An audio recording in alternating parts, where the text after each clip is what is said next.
тръгнала е Станка за вода да иде, за вода да иде, с Любе да се види. Насреща иде Цанко дива, не то Станко дива, не то свири с тамбурето. Той на Станка дума, Станке мила, си ми, Станке мила, си ми, Станка драга, си ми. Крайка бил да има две жени да, имам две жени да имам и тебе ще взема.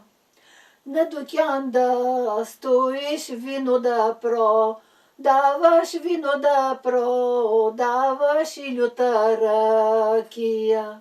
Блъзещи ми рекат какво булче, имам бяло и червено, винаги засмено. Много хубаво стана.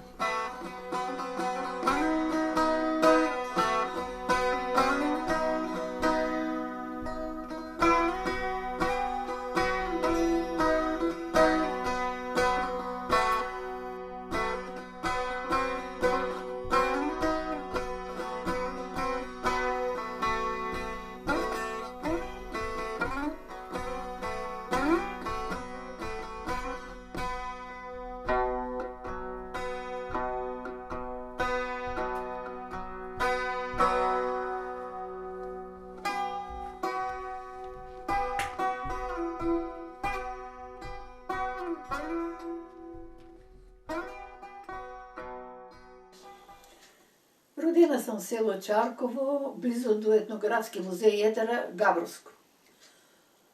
Моите родители са обикновени селски стопани. Майка ми домакиня, баща ми се е занимавал с мелничарство и с тържене на дървени сулнички, гаванки, чокала и такива. Нещо, което на времето се е ползвало. Завършила съм средно образование, но най-приятни спомени си спомням в първоначалното училище, където беше на село Потока, на 2,5 км от моето родно село.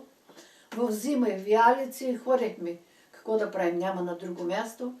И най-важното впечатлението, което останах тогава, с библиотеката. За пръв път аз се срещам с библиотека, с хубавата златна книжка на българските приказки.